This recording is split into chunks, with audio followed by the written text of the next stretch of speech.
Namaste. As we know, this is an integral yoga, not a yoga of meditation alone, not a yoga of works alone. And there has to be a right balance between work and meditation.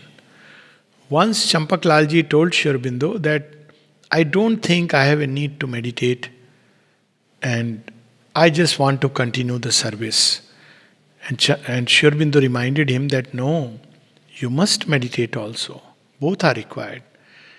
And of course, bhakti, which is the core and center of this yoga. Similarly, we see in some other places where somebody was only withdrawing in meditation, and Sri Aurobindo had to correct that only meditation will not do, because if you only take the path of meditation, you will meet the divine in his impersonality and not in his dynamic power and in his dynamic personality. So it's a yoga which involves all the members of our being, the heart and mind no less than the works. So today we read a prayer which brings it out in a very beautiful way. It is a prayer dated April 19th, 1914. April 19, 1914, and the mother brings out the difference between these two things. There is a great difference between being active in an external action, even while keeping our thought constantly fixed on Thee, and entering into that perfect union with Thee, which leads to what I have called the absolute consciousness, the true omniscience, the knowledge.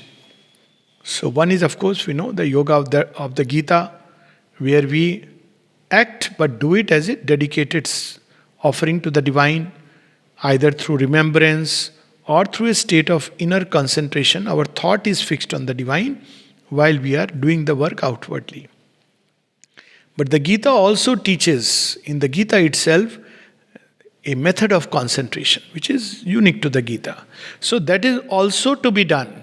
Both are needed. Why? Because if we are only engaged in external action, it definitely helps us if we do Nishkam Karma, constant remembrance and offering. It's a wonderful means to cut or at least loosen the bonds of crass ignorance and egoism that hold us back and do not allow us to plunge within. So when we engage in desireless action, then the bonds which tie us to the surface nature because of constant worry about results, praise, criticism, etc., ambitions, that is loosened. These are the bonds, lust and greed and what I am going to get out of it. And when these bonds are loosened, becomes easy to plunge within. So why do we plunge within? To get the knowledge, the omniscience. It's like one sees the whole path. Now, this knowledge is required to engage in action again. So, they are both complementary movements. If we only act and do not, even in the best of state, by keeping our thought fixed and do not take out time to plunge within, then we may be led almost like a half blind person. But if we only plunge within, then our knowledge will be ineffective for life and action. So, she is saying that there is a difference between the two. When we act, even with our thought fixed on Thee, we are like a blind man walking on the road with a sense of the direction, but knowing nothing of the way he follows and of the precise manner in which he should walk on it so as to avoid neglecting anything. So if we are only participating in action, external action, and our thoughts are fixed on the divine, then we miss out on that torch of knowledge. Yes, we have some idea of direction because of the faith, general idea, but we are missing out on many things. We may neglect certain areas, for instance, getting rid of the ego, even getting rid of desires, or knowing the goal towards which I must go, even knowing what is the inner truth within us, inner calling as they say. All this may be missing because we are only busy with the external action. So we are like blind man who is walking with a sense of direction but knows nothing of the way he follows. In the other case, on the contrary, other case means when we contemplate, when we go within, there is the clear vision in the full light, the utilization of the smallest opportunity, the plenitude of action, the maximum of result. Then this contemplation, of course, is many things together. So we can contemplate on receiving the divine force so that we can serve the divine better. We can contemplate upon the divine to know the divine so that we can serve him better. We can contemplate to see what is it in us which is creating an obstacle in the path of our service. So we can contemplate to grow in sincerity, in peace, in equanimity. So contemplation, and when we go within, we move towards union with the divine consciousness through these steps: inner peace, equanimity, growth of light, knowledge, intuitive knowledge, and eventually union with the divine. It is this which must eventually translate into works. So both are important. Plenitude of action, the maximum of result. And if the first attitude is indispensable before attaining to the other, we must not at any moment cease to work. So she is saying that this should not be done as an exclusive. Work is important. Both are important. So while we have to engage in action, we have to also engage in going within and contemplating the divine within. That's why we see that, within the ashram, the work had been scheduled in such a way, 6 to 8 hours.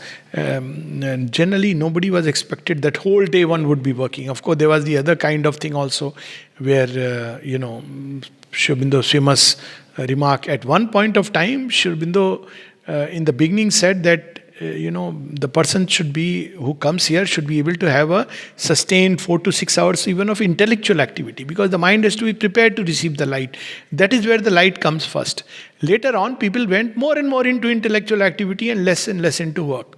So there is the story of this donkey who once left, it's a baby donkey, who left his owner and came and stood in the balcony. Lucky donkey. When it saw that everybody is looking up to the mother, it also looked up to the mother. And the mother saw the donkey. And she said, the donkey wants to come to me, bring him. So Udarda was given the task, and one of the most faithful instruments of the Lord. And he immediately bought the donkey, and the mother had this donkey. He was called Bode. And our Richard Pearson, who is there, he used to look after the donkey. And even he taught the donkey a few tricks. There are very interesting stories about the donkey. Once he was in a race, so this donkey wouldn't start. He's just observing all the donkeys because he's not taught competition and all this. Ashram donkey after all. Then he ran the race, but he would not cross the line. He would always follow the donkey was ahead of it. Though it could easily run. It was quite a good donkey, strong donkey, but it would not. It would deliberately keep following the donkey ahead. And once Sri Aurobindo remarked, when someone said this donkey doesn't do anything all the time, he's jumping and happy in general, but whenever we give him some work, he just seems to refuse any work. So Sri Aurobindo reported with his sense of humor, he is reported to have said, typical sadhak. So this is the other extreme. So she is saying work is necessary. We cannot avoid work. But to believe that only I'll do work and not go into contemplation, that also becomes a one-sided sadhana. So, after saying this, she says, and if the first attitude is indispensable before attaining to the other, we must not at any moment cease to work, to make an effort to attain to the perfect communion. So work helps in the communion, and communion puts us in contact, growing contact, and eventually an identity, more and more union with the divine, and therefore it begins to reflect in all we do. So it's a double process. Work done in the right spirit, right attitude helps in going within and attaining this union. And when we are in this state of union, we bring it out in the form of works by manifesting it in everyday life and in all that we do. Here, works is not just some work, but in whatever we are doing, in everything. So this is the whole secret. And this is what the Gita actually eventually teaches, that stay in that inner state of being one with the divine, be full of the divine, and then you act. But my heart is at peace. my thought free from impatience, and I give myself to thy will with the smiling confidence of a child.